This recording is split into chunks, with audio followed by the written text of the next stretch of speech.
Hello, people from all over the world. Are really great to see you coming in. We will, as usually, give a few more seconds for everyone to join. I see the number of participants is still counting. So bear with us a little, and we will start in a few seconds. By now, you are supposed to be able to see this first slide and hear me and see David and I. Hope it's happening.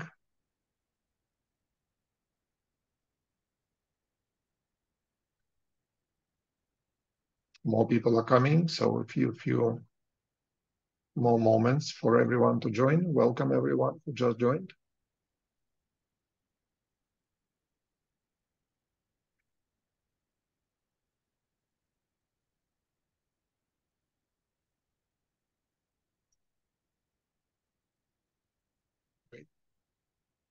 I don't see the slides, someone said.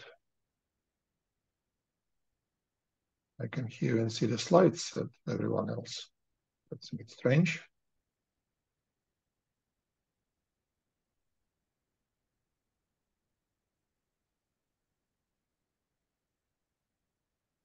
Okay.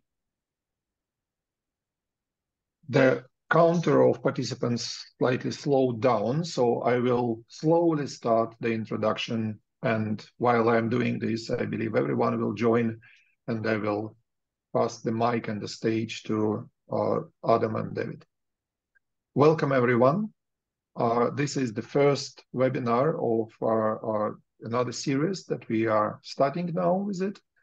The series is all about AI and AI in IT management and in service management specifically. The first webinar of the series, as usually, is open to everyone, not only to the PeopleCert membership members, but all the following episodes will be for members only, so probably that's a good reason to join if you haven't yet.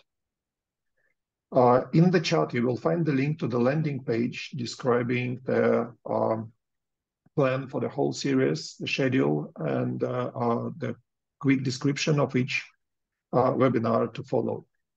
We have a selection of brilliant guest speakers this time. It's not only Axelos and PeopleCert team presenting. So we will hear from some vendors. We will hear from a wonderful AI ethicist, James Finister. We will learn some details about the recent AI in service management research made by Stephen Mann and Atomic Works. So there will be a number of interesting and to us truly exciting topics and speakers. I hope you will enjoy the series. But today it's just the first one, not the high level overview, but a proper introduction to the series and to the topic. It will be delivered largely by Adam. Adam, can you show up, please? And probably together with the next slide where we have the names. So Adam Griffith will be presenting, David Cannon, and I will be answering your questions in the chat if the questions are about the actual content of the webinar. If your questions are about our PeopleCert membership or about CPDs, about access to the recording, the most popular question ever, then the membership team, Apostolos, Alexia, will be answering those. We will be also supported by John Thales, who also will be taking some questions in the chat if they will be relevant to her. I will be ready to pass the word to Adam in just about a second. Before that, I just wanted once again to thank everyone who joined for being with us today and everyone who contributed to preparing of this first webinar for their contribution. See you in the chat, and Adam, the stage is all yours. Thanks, Roman, very much. Welcome, everyone. Good day. We're so privileged that you've taken the time to join us for this first in our new AI and ITSM Masterclass series. As Roman mentioned, my name is Adam Griffith. I am a member of the ITIL architecture team at PeopleCert. And we're also joined today by a familiar face, Mr. David Cannon, who is our Director of Business Development for the Americas. We were unsure as to whether or not Roman would be able to join us today as he is traveling. So if you take a look really closely at that slide, you can see that I was prepared with an AI facsimile of Roman. But now that we know that he is here and with us today, we can go ahead and allow the real Roman Zhuravlev to step up there. Again, our purpose today is to essentially set the stage. If I do my job today, I think I'll probably tend to leave us with more questions than answers, because we really want to look to those guest speakers coming up in subsequent sessions to help to answer some of these really difficult questions around AI. But we're going to start by essentially talking about AI and the business, the enthusiasm around AI. We'll also take a moment to learn from past experiences as well. We'll talk about boring AI versus generative AI, and you would think that boring AI sounds bad, but really boring AI is a good thing. We'll also talk about some keys to AI success to keep in mind, and I think these will ideally frame a lot of those future conversations with our future speakers. And we'll talk about AI and ITIL 4 now, and also where we're trying to head on the architecture team as well. So again, welcome.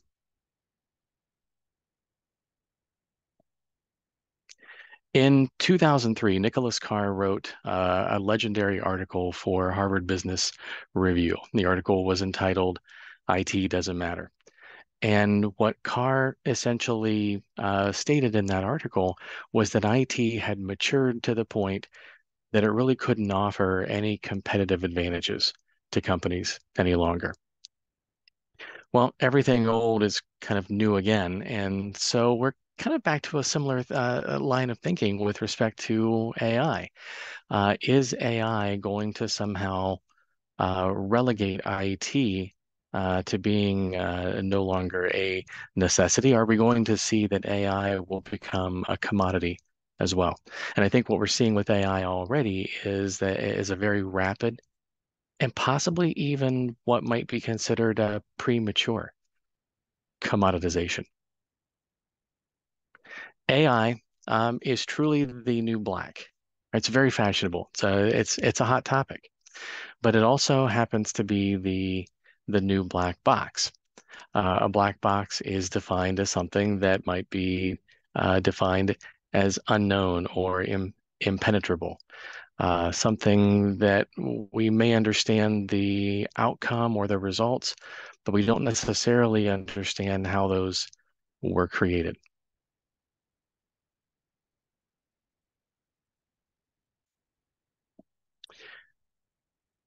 A lot of the information that I'm going to present today, Roman mentioned the State of AI report from ITSM Tools, a collaboration between ITSM Tools and Atomic Work. And Sajesh and Stephen will be a guest in the series to really provide more details around that work, how they obtained that data, what they essentially engineered, the questions in that survey to in fact be, et cetera. But I'm going to present a little bit of information from various sources. I'll lean heavily on that State of AI report today. I'll also pull a few things from Forrester, but occasionally we're going to actually get the opinions from the AI tools themselves. So if you were to ask ChatGPT, really, where is AI in the Gartner hype cycle at this point? Well, you'd get a couple of different answers. One, generative AI is in what would be considered the trough of disillusionment. The trough of disillusionment in the Gartner hype cycle is arguably the most difficult phase for a technology to be in. At this point, when a technology is in this trough of disillusionment, implementations have essentially failed to deliver on the ideas that were potentially overinflated in the previous phase, right? That peak of inflated expectations. And so we know when that peak of inflated expectations occurred with AI, right? We had all of the well-known talking heads in the industry that were saying things like AI has the potential to cure a number of diseases. AI can solve the global warming problem. And again, while that potential exists, it's way too early, right, to be talking about AI doing those things quite yet. So talking about the potential versus the near-term reality of the technology. So those inflated expectations have led to now this trough of disillusionment. Generative AI can do a lot of amazing things. Curing cancer, however, is not yet one of them. AI itself, though, in the hype cycle, is in the stage or the phase of the slope of enlightenment. And when a technology is in the slope of enlightenment, expectations have become more realistic.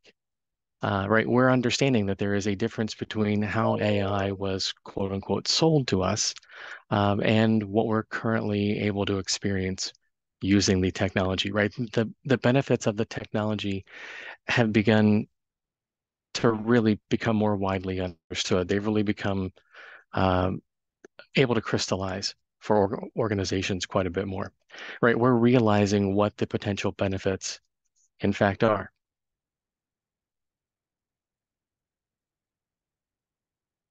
Now, in that study that I was talking about, that State of AI report, link in the bottom right-hand corner for you, and you will get a copy of the slide deck today as well.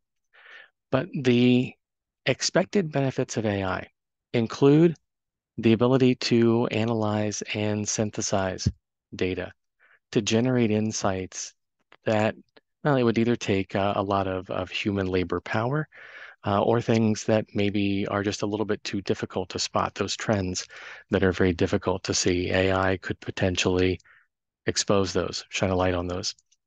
Chatbots also have been a fairly lengthy or long-term AI-driven solution. A lot of organizations are already using those to enhance the customer experience.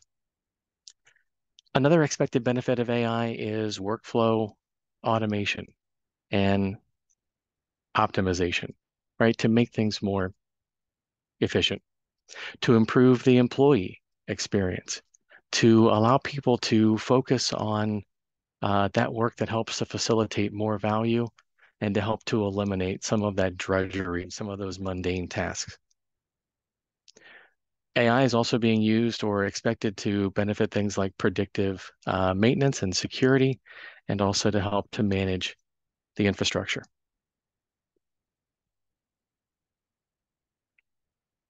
Now, I mentioned a moment ago chatbots. Certainly, AI is expected to enhance, and in fact, a lot of the focal point for AI and some of the ITSM tools right now focus on exactly this, improving the customer experience. We saw that there's an expected benefit of enhancing the employee experience, but we also, again, want to enhance the experience for customers and users. Interestingly enough, AI seems to be a game changer here. The customer experience is increasing and will continue to increase for the first time in 3 years. And that's through things like the quick sourcing of data, the quick sourcing of integration of that data into our business processes. That's resulting in responses to questions in less time, resolution of issues on first contact, increasing that first contact close rate, and also helping to communicate things more clearly as AI and language modeling is advancing. Those conversations are becoming more natural.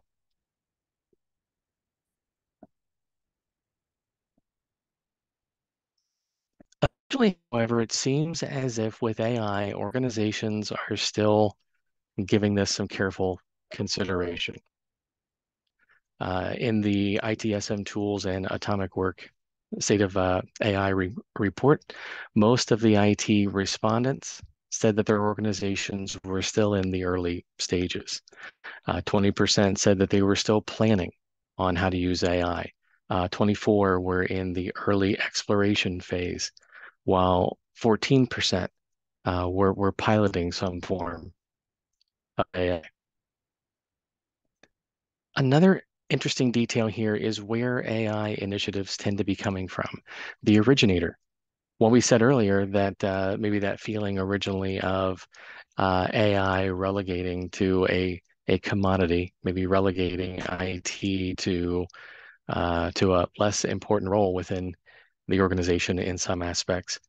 And we see that still AI initiatives and adoption activities are still originating from within the IT team, roughly 2/3 of the time, and about 1/4 of the time from the C-suite.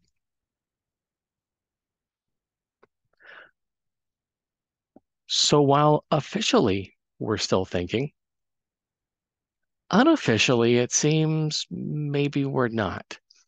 Unofficially, 75% of those same end user respondents said that they're already utilizing free AI tools like ChatGPT for their work. And in fact, those 75% that said that they are already using AI tools for their work, nearly half said that they're using AI tools at least on a weekly basis.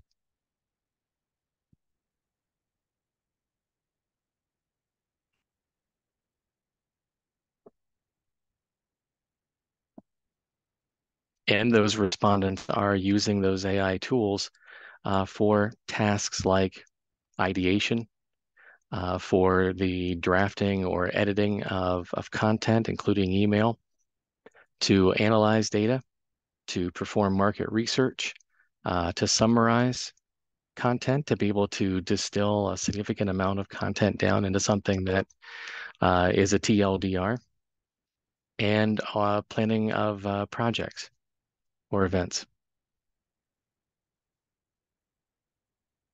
Now, according to Forrester, 60% of even AI skeptics will use generative AI and actually enjoy the experience, whether they realize it or not. And we'll talk about boring AI coming up, but boring AI is AI that essentially isn't noticeable. It essentially is fully integrated into the experience and may almost be considered to be an invisible part of the experience. Forrester also, in their 2024 predictions, believes that AI will boost productivity and boost creative problem solving by 50% as well.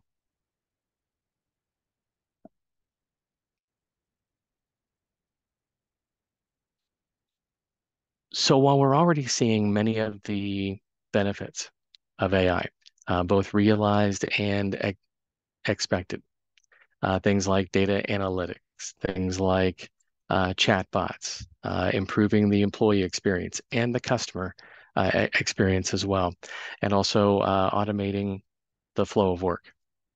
Let's also recognize that AI is not exactly a technological panacea, right? There are some downsides to consider. One is data security. As we said, that analyzing large amounts of data is something that AI can do, and seemingly has a lot of strength in doing. What about the processing of things like personally identifiable information? How do we ensure that AI is complying with regulatory requirements around data security? What about the cost and the other risks beyond just security as well? And what happens when AI gets it wrong, when there's inaccuracy or inconsistency in the results from AI tools? You know, like with those fingers, that fairly legendary picture of hands coming together, and those hands had many more than just 5 fingers on each of them. So AI will get it wrong on occasion.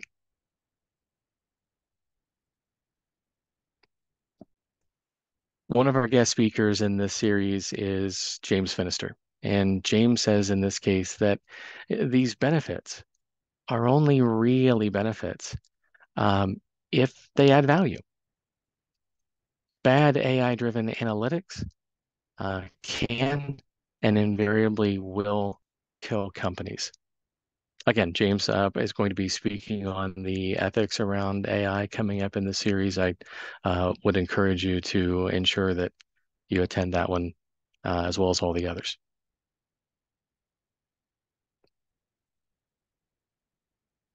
So we mentioned some of the primary concerns here, like around data security, um, as well as additional unexpected cost involving AI. Right? It's very easy to experiment with some of the free tools that exist, but of course, right, the solutions are going to have price tags that will be attached to them. Inconsistency and accuracy, again, what happens when AI gets it wrong, that's obviously a major concern. Other concerns include things like the lack of experience within the IT team. We'll talk about the widening deficit of capabilities coming up. That's a very real concern that IT is worried about. Do we have the skills? The new category of skills known as prompt and engineering is again a focal point for organizations looking for those skill sets now. Governance and compliance. Interesting to see that governance and compliance makes the list, but makes the list maybe much lower than I think many of us might have thought. Governance and compliance, 28% of the respondents saw that as a major concern, as well as the privacy of individuals, making the list, but still yet near the bottom of that list.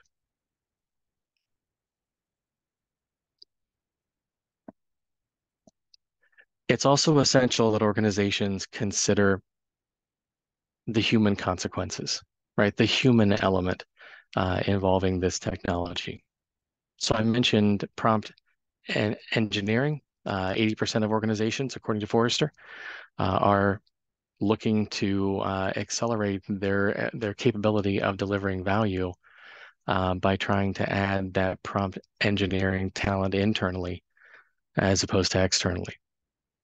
But we'll see that there will be an increase in the necessity for SMEs, subject matter experts, data scientists.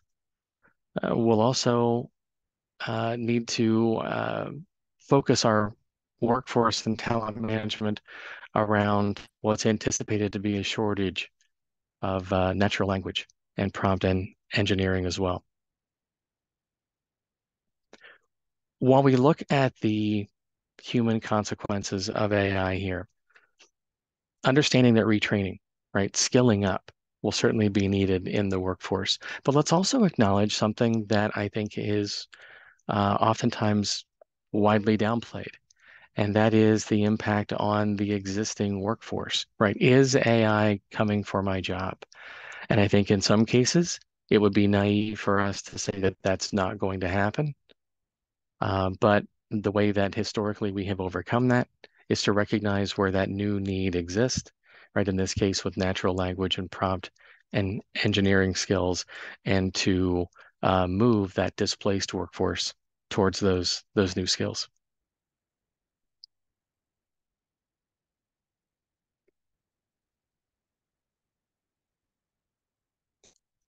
When we talk about some of the major concerns around AI, there are things that we just don't want AI to do for lots of reasons, liability oftentimes being one of them.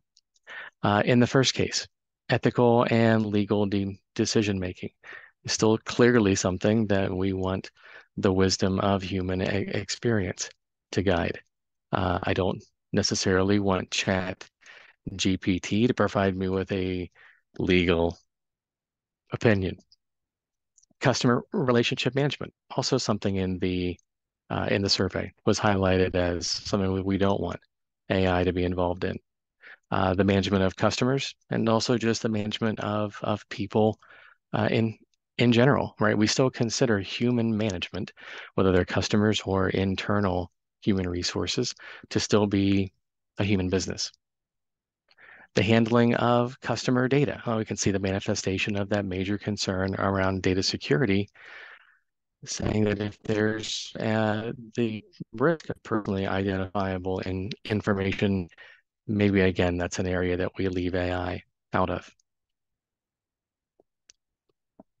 Forrester has indicated as well that apps that make use of Chat GPT will be fine for the handling of personally identifiable information, right? So if there is some sort of a mishandling of customer information, if there's a mishandling of PII, the app ultimately making use of the AI technology will be held responsible for that.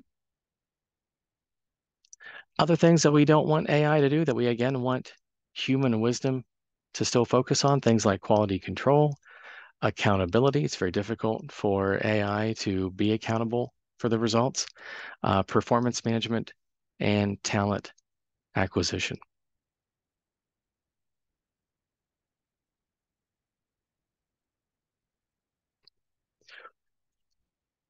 Since we're talking about the human consequences of AI, is there any impact to DEI programs that AI could potentially create? And unfortunately, it does seem like at least there's an early indication that cuts are going to proportionally affect diversity, equity, and inclusion teams.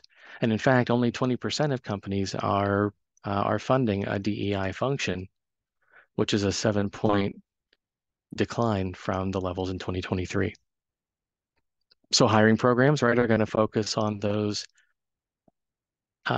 specialized skill sets. There'll be a greater focus on efficiency in HR. And again, it does seem as if the early indication is that DEI efforts may be taking the hit.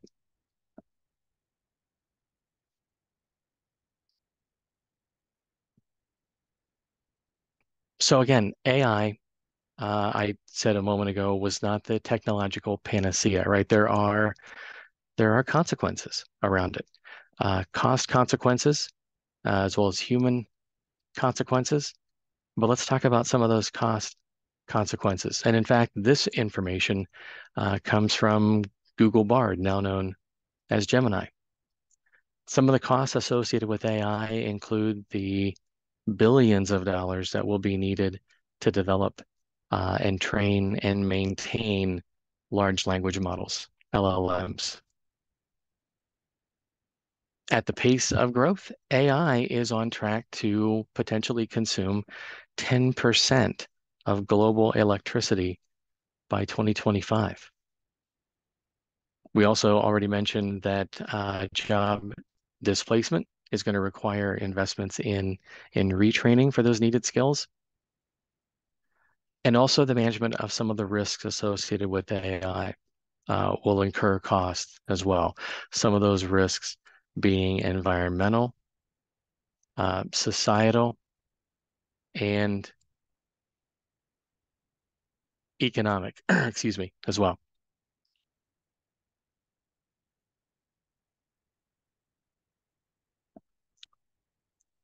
All right, so now that we have taken a moment to talk about the benefits and potentially some of those disbenefits to be aware of, how much time do we have, right? AI is at this interesting sort of a tipping point right now, and we can see it in the data on these next couple of slides. How much time do we have?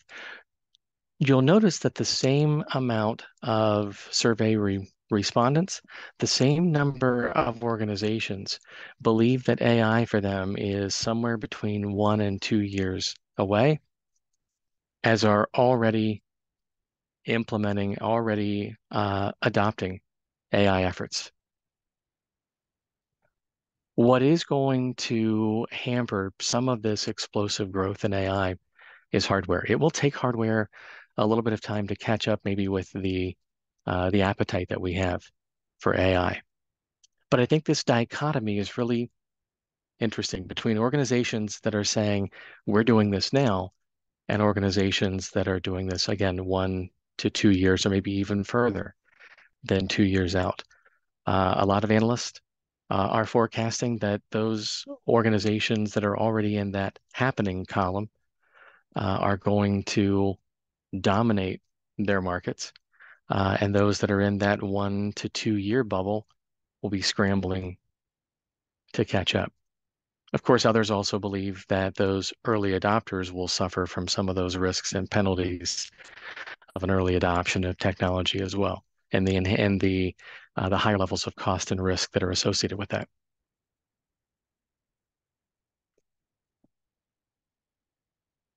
Seeing this kind of a 50-50 split, though, is also visible in this detail. When surveyed to find out if their organizations, their IT teams specifically, are making use of chatbots to provide support, notice that roughly half of those respondents said yes, and it's very, very helpful, while the other half are either not using chatbots or maybe using chatbots and aren't happy with either one of those two positions, or roughly 25% saying we're not using AI at all.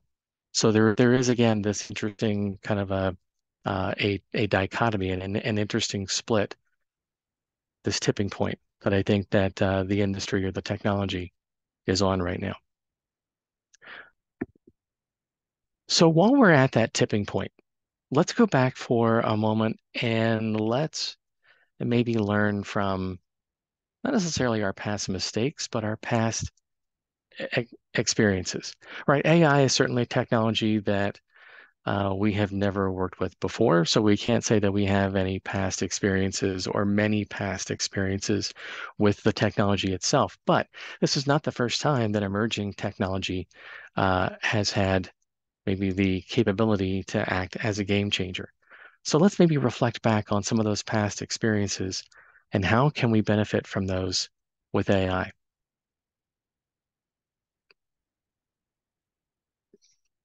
We mentioned that there is the potential for significant cost around AI, whether it's investing in those skill sets, whether it's investing in the technology and the solutions, the ability to maintain those solutions.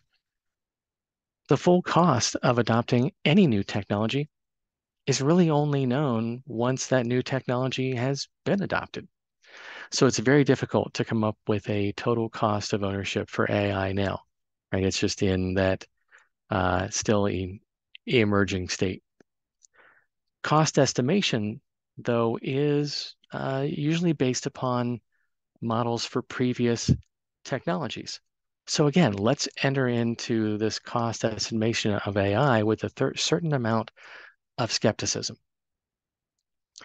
One of the best examples is the cost calculations involved in migrating to the cloud.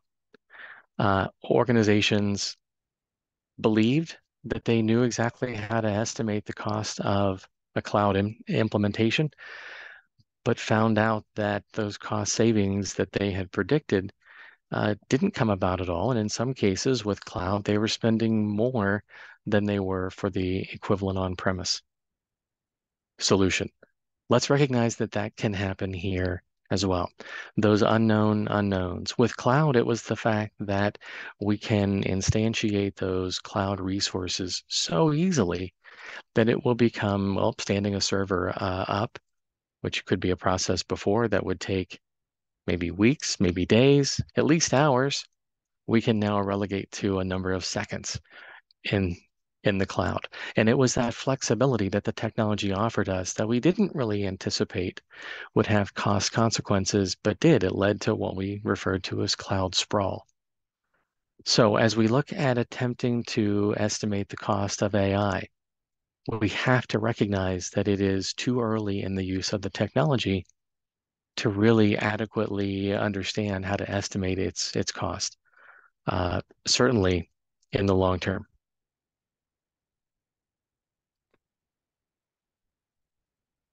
Past experience also tells us that emerging technology invariably has an impact on our operating models, right? And that's the intention. The intention of the technology is to change how we work. New technology can replace or it can augment, or it can completely invalidate the existing components of an operating model. Now, sometimes that can be planned, right? That can be a benefit of the use of the technology to move from maybe an obsolete operating model or obsolete aspects of an operating model. But again, this is another one of those unknown unknowns. This is not really fully known until after the new technology is adopted. We can predict how we think that the technology will change how we work. And in many cases, those predictions are laced with hope. But oftentimes, again, predictions are not entirely accurate. The reason that this prediction in terms of changing how we work is oftentimes not going to be accurate, it's because we'll tend to maybe do things like focus on particular use cases when adopting a new technology. We'll think about how it impacts this one specific situation or scenario and not consider more broadly, more holistically, or universally how that technology could impact all of our workflows or all of our situations or scenarios. The impact that AI could represent on the operating model also is something that might not be widely known because the organization doesn't really have a documented enterprise operating model. If the organization lacks that operating model, it's certainly going to be more difficult to understand what the possible consequences or impact to how we work may in fact be. And then finally, the third reason that we could see some inaccurate predictions for how AI will change the way we work is because of the zones of responsibility that exist within those operating model components. I may only consider the portions of the operating model that I help to manage or I participate in, and not thinking about how the use of this technology could impact other organizational units that maybe contribute to that bigger picture of things as well.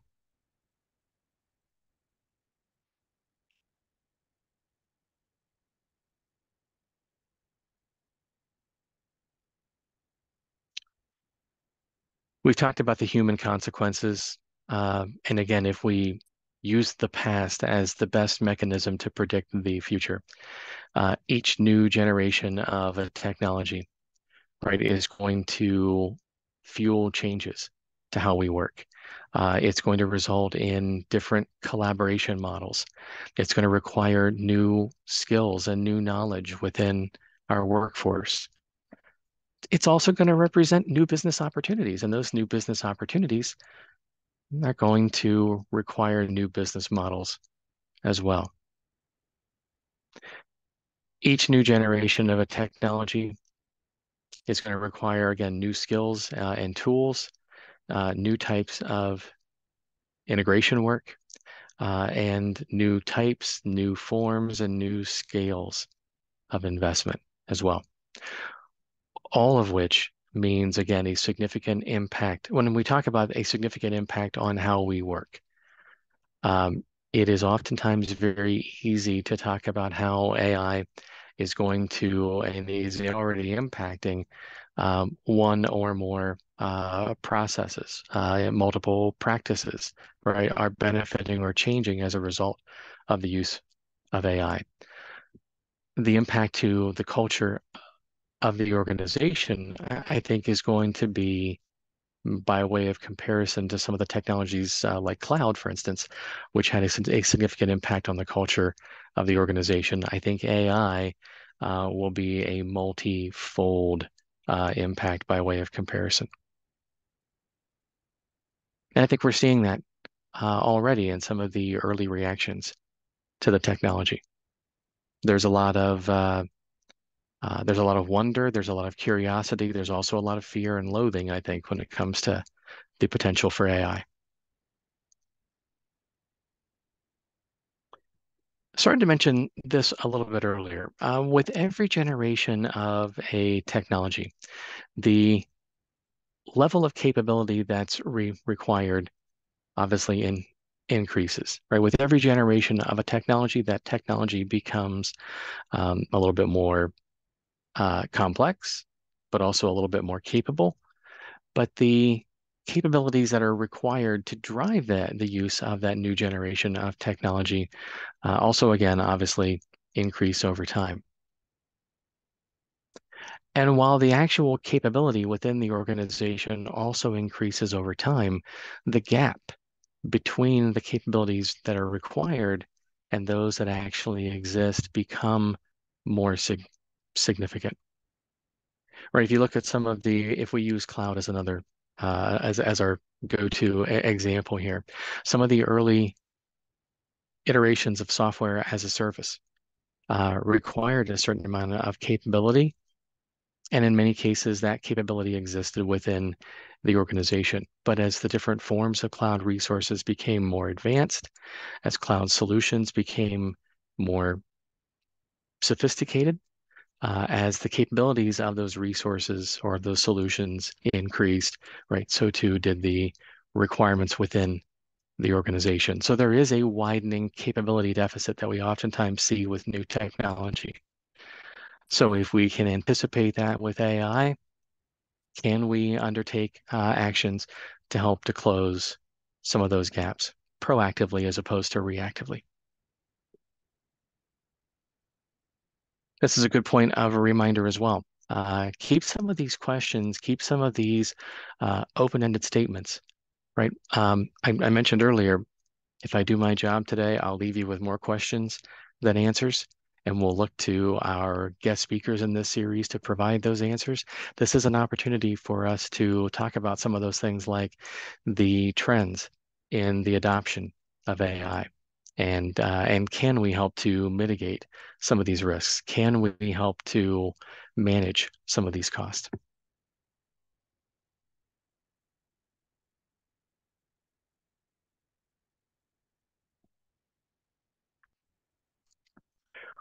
We know that with other emerging technologies in the past, we have oftentimes been motivated to implement them based solely on the technology, not based around the outcomes that that technology can help to produce, right? Where the buzzword at one point in time was cloud. The buzzword now is AI. And so organizations, I think, are mentioning AI a lot, integrating AI into their solutions, talking about it in their strategic objectives. But in many cases, those are decisions that we would call technology first decisions. The demand for technology, right, is high when the benefits are clear. And I think we have some expected benefits that are fairly realistic and clear with AI now. The technology is easily accessible to the business, and positive results are immediate and obvious. And we've experienced some of that with AI already. But when we approach technology in this technology first mindset, in many cases, the ability to govern it is unclear. The requirements for management of that technology, right, are largely unknown.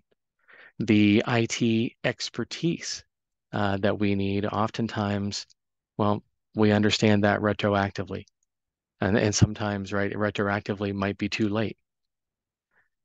And also, when we enter into these technology first motivations, there's really little to no way to control the unanticipated impact.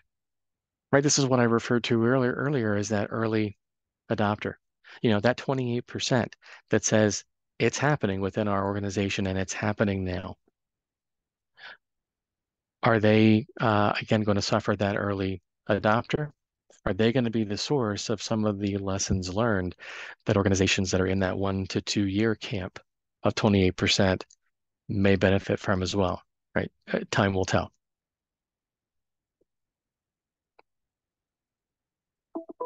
And finally, a lesson learned in terms of mismatched paradigms. Mismatched paradigms. When one part of the organization changes to adopt a new technology, but they do so inconsistently with other parts of the organization.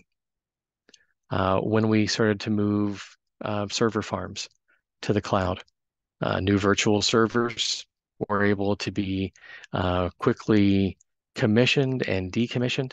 We moved really away from IT as CapEx and towards an operating expense, an OpEx.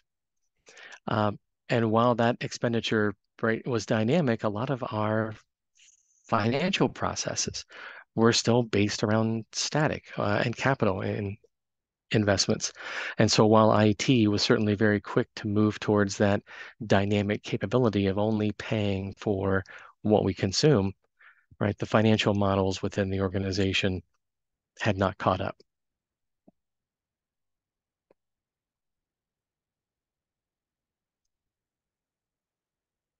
Having discussed a little bit about IT about AI and the business, some of the pros and cons, some of the things that we can do to kind of pause and reflect as we're maybe at that tipping point, let's talk about how this is manifesting within IT service management.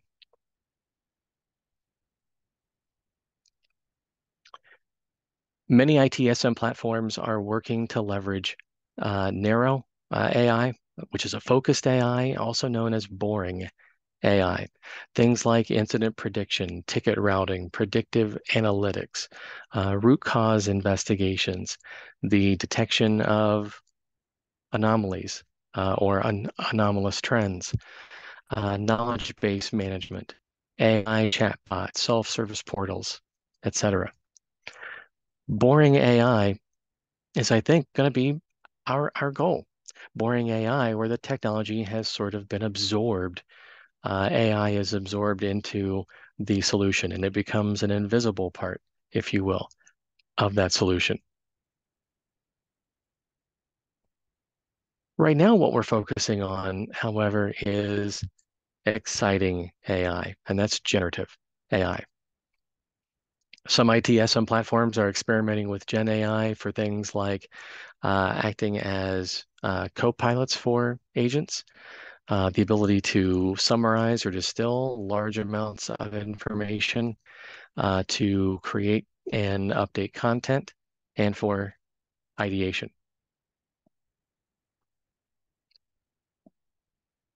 Here we're seeing some of the implementations and things like observability applications, potential future implementations of generative AI and things like knowledge management, incident response, workflow automation suggestions, problem resolution, telemetry management, code generation, etc.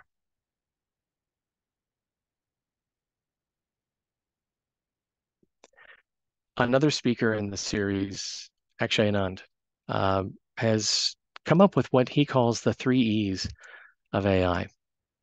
And what Akshay has defined, Akshay, by the way, will be speaking as part of this series as well.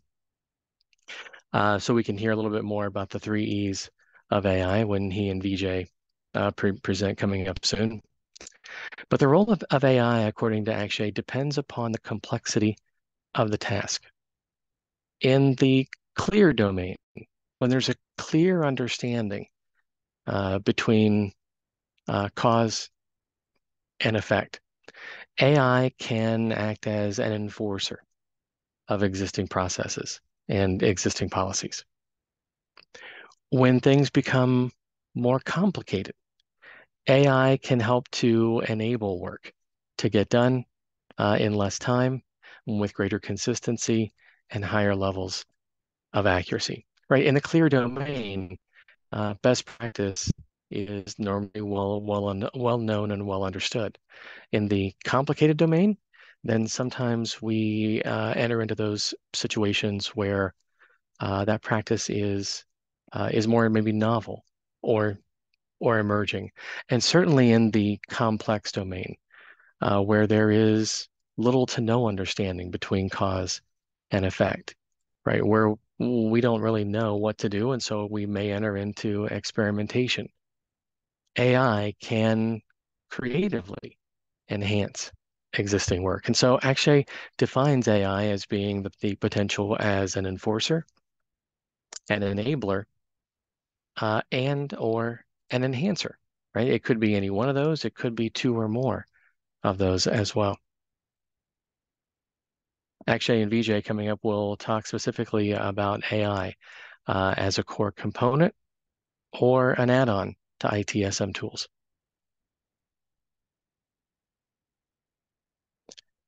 Mark Smalley, the IT paradigmologist, also has a lot of insight around some predictions for AI.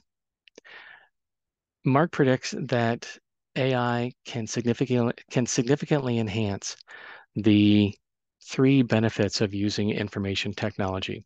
That is the processing of information, the ability to support decision making, and creating or generating knowledge for future use.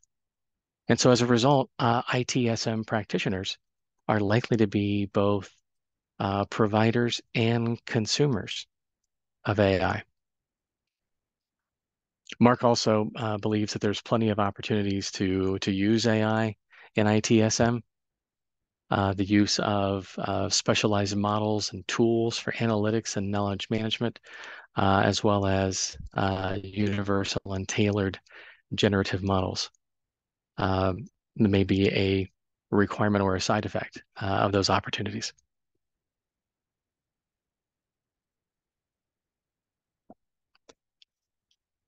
Finally, let's talk about some keys to success. And I think this is going to drive a lot of those future conversations from our other presenters in this series. We talked about how AI will certainly impact the organizational operating model. And so one key to success is to ensure that your organization has a defined operating model, which is far easier said than done. It is something that is oftentimes highly contextualized to the organization. Creating or defining an operating model can be very complex and oftentimes has to start at a very high level first, and then become more granular as that level of maturity tends to increase. But defining an operating model is going to be absolutely an essential part of AI success, or success within your ITSM program within the organization, right? We'll need that operating model to be able to understand where the opportunities for AI exist, how AI is going to impact and create change for different parts of the organization and maybe impacting different parts of the organization in different ways. Defining the operating model will help us to define potential risks and overlaps that exist. It's also going to allow us to identify where those new capabilities are needed. The widening gap, how exactly can we close that gap? By identifying that that gap will exist if we do nothing. And then finally, defining the operating model is an essential part of AI success, as it's going to allow us to identify the difference between AI adoption and individual enhancements of capabilities.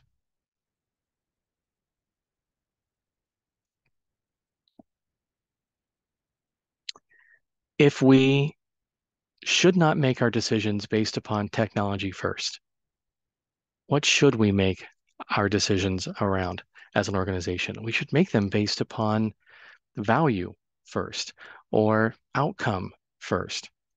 So value streams are a key aspect of success for AI. We need to understand the work that is being done before we can look at potentially enhancing it or enabling it or enforcing it, according to Akshay, enabling, enhancing, or enforcing that work that needs to be done.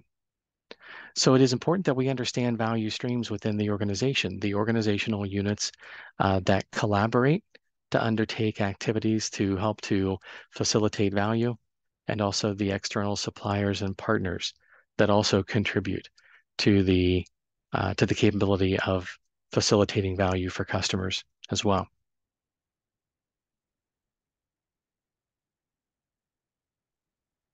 Another key component of success is to manage our approach to VUCA.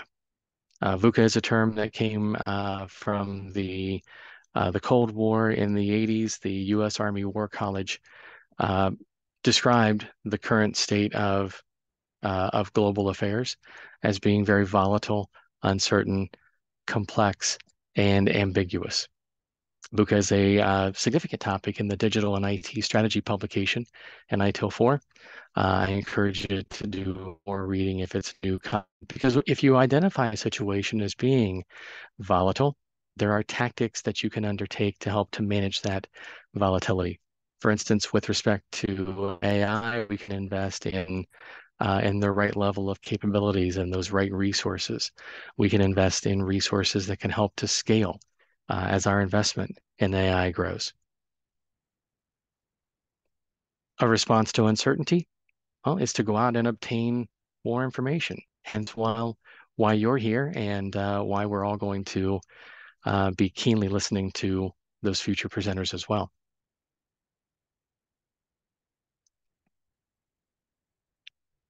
One of the best keys to success with AI is to just have a plan. Recognize that trying to drive AI from the bottom up from the organizational standpoint is not going to be easy. In fact, it might create AI chaos that becomes very difficult to try to come back from.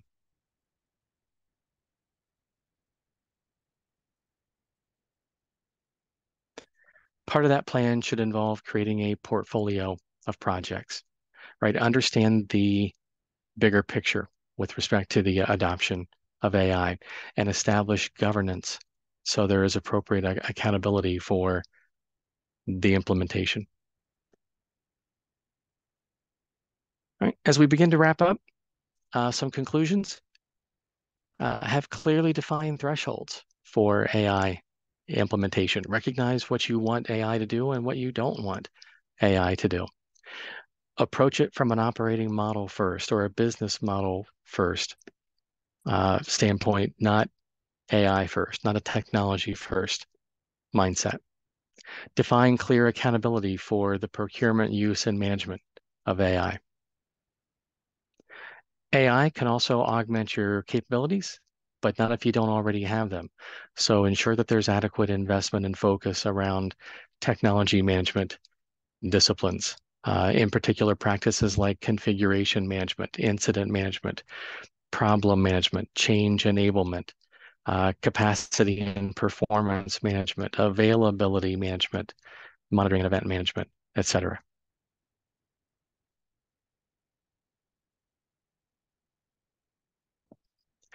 At this point, it's really too early in the evolution of AI to assume that there is any best practice that can be defined yet, right? We aren't even really to the good practice stage yet. It is, however, timely and expected, right, that we'll capture and distill and publish recommendations for things like dealing with the shadow adoption of Gen AI or the ethics that surround the use of AI, in particular in ITSM. We also will need regular research. We'll need to conduct and publish regular research as your trusted source for the state of AI and service management and specific practices. And we've already actually started to do that. The number of practices that already include references to AI is currently at 4.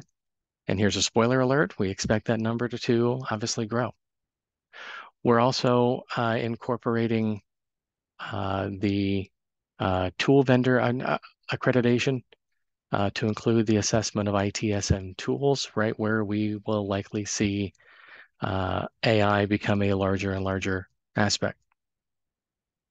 We're also planning AI-focused publications with other vendors. And we're also planning a lot of future webinars around this topic. Throughout the entirety of this year, we have a series of webinars that we are developing and planning right now with some renowned guest speakers. There is this particular series, the AI and ITSM Masterclass series. We also have a number of AI-focused skill up days that are coming, and we'll be focusing a mini-series on AI ops and ITIL and how they complement.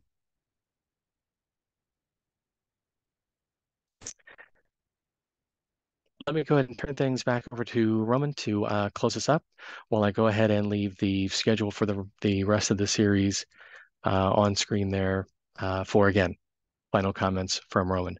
Thanks very much for being here today. Roman, go ahead. Thank you, Adam, and thank you, everyone. We have managed to answer about 130 questions in the Q&A and left about 30 or 20-ish unanswered.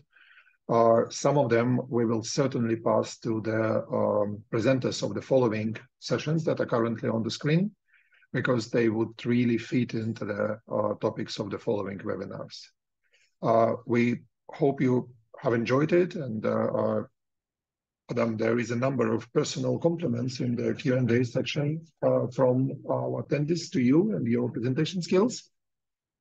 Thank you. We are really happy to have started this new series. Very excited about the topic. I hope so are you. And looking forward to seeing you in 2 weeks on 23rd of April, together with Akshay Anand and Vijay Rayapati. This is where we will be discussing the tooling perspective. It's not a sales webinar by any means, so we will be looking at different types of tools, different types of models, and what is already working in the service management context, and what is the possible next step, or what are the possible next steps. Going to be exciting. Looking forward to seeing you there. Thank you very much to everyone who helped us behind the stage, behind the scene, to work on this, and have a great day. Thank you very much.